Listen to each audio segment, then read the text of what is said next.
la loi dit tu ne commettras point d'adultère.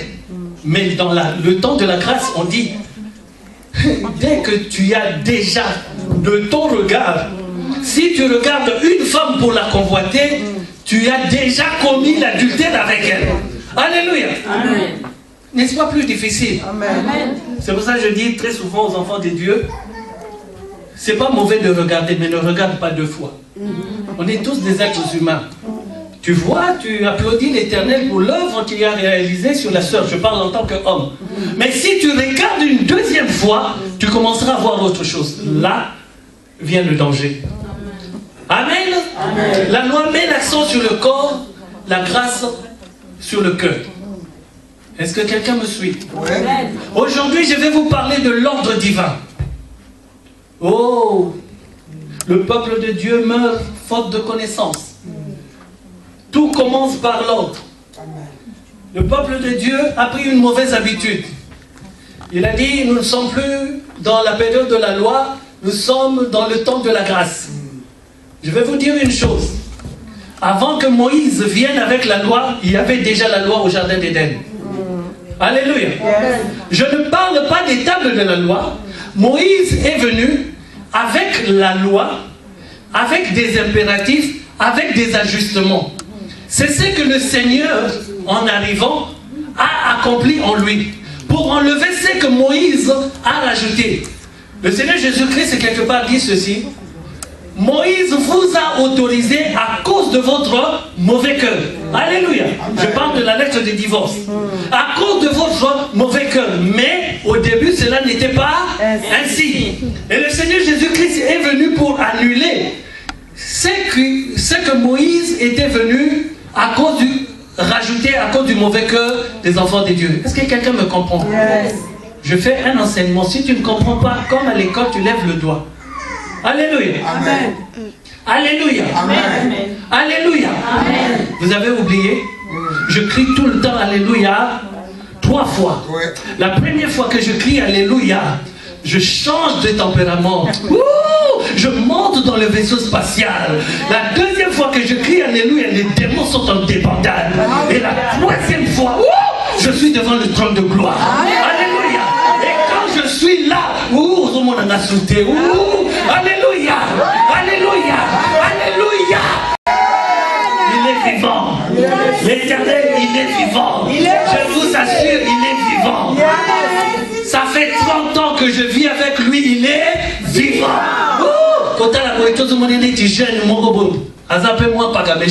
Alléluia. Parce que l'Éternel renouvelle toujours ses enfants. Mon aïeul, Abraham, il avait eu un enfant à quel âge? Toujours renouvelé. Alléluia. Je ne dirais pas mon âge, Amen. Alléluia. Mais toujours,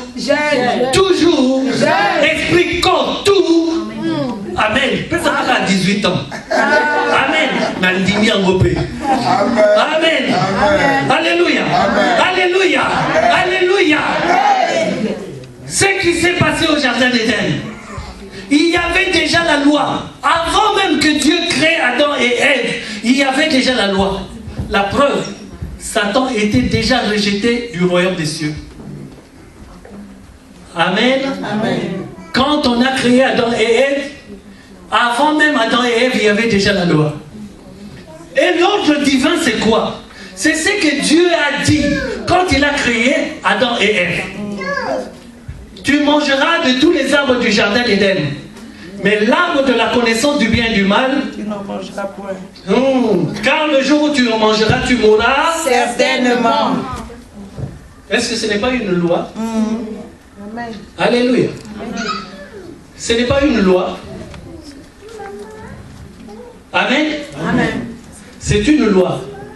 Et tant que les enfants de Dieu ne comprennent pas qu'il y a une différence entre la loi de Moïse et la loi divine de Dieu qui existait et qui existe toujours, car le psaume 119:11 nous dit ceci, c'est d'après tes lois que tout subsiste aujourd'hui, car toutes choses te sont assujetties. Le psaume 148:6 nous dit, il a donné des lois et il ne les violera point. Alléluia. Il a donné des lois et il ne les violera point. Dieu a donné des lois. Nous vivons sur terre avec les lois de Dieu, pas la loi de Moïse. Les lois de Dieu, les lois du royaume de Dieu sont différentes des autres lois. Amen. Je vais vous dire quelque chose. Si tu veux réussir dans la vie, dans n'importe quel domaine, il faut que tu connaisses les lois qui régissent le domaine. Amen. Amen. Celui qui veut réussir dans le mariage, il faut qu'il connaisse les lois de Dieu, les lois du royaume des dieux dans le mariage. Tu veux réussir dans le travail, il faut que tu connaisses les lois de Dieu dans le travail. Dans le commerce et dans tout ce que tu fais, il y a les lois de Dieu.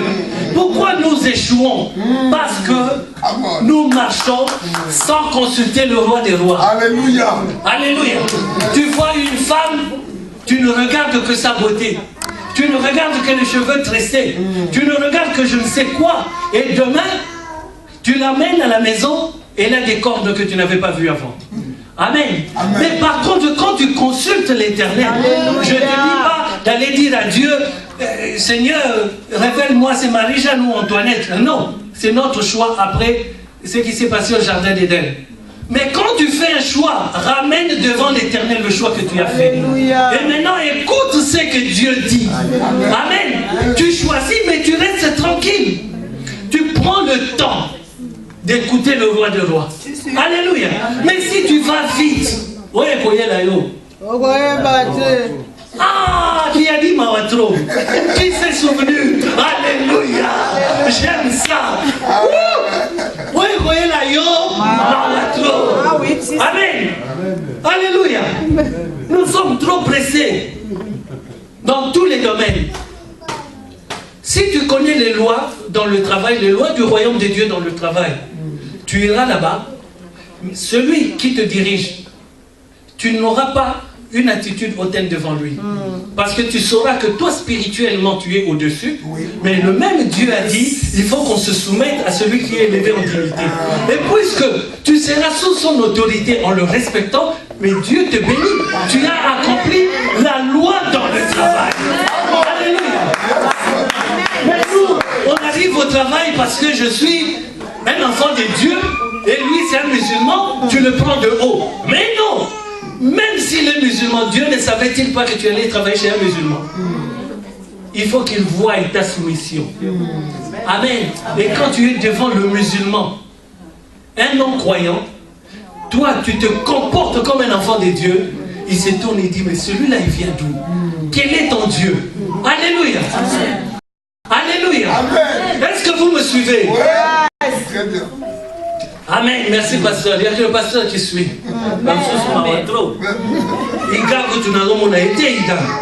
Alléluia. Tu es là, Iga. Alléluia. Amen. Quand je regarde l'histoire d'Israël, du temps de Moïse, bon, je prends l'exemple du temps de Moïse, je vois que dans ce temps-là, Dieu n'était que pour Israël. Alléluia. Amen.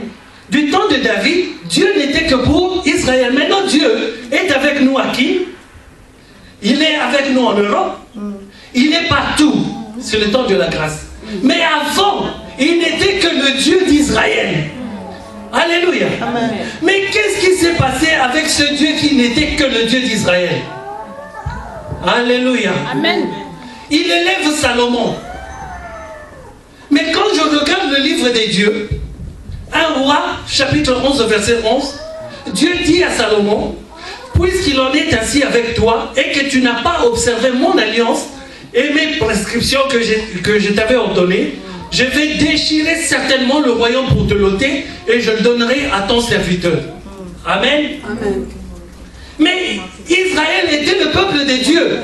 Alors quand j'y réfléchis, je peux me dire, puisque c'était le peuple de Dieu, Dieu devait les considérer ou les juger autrement.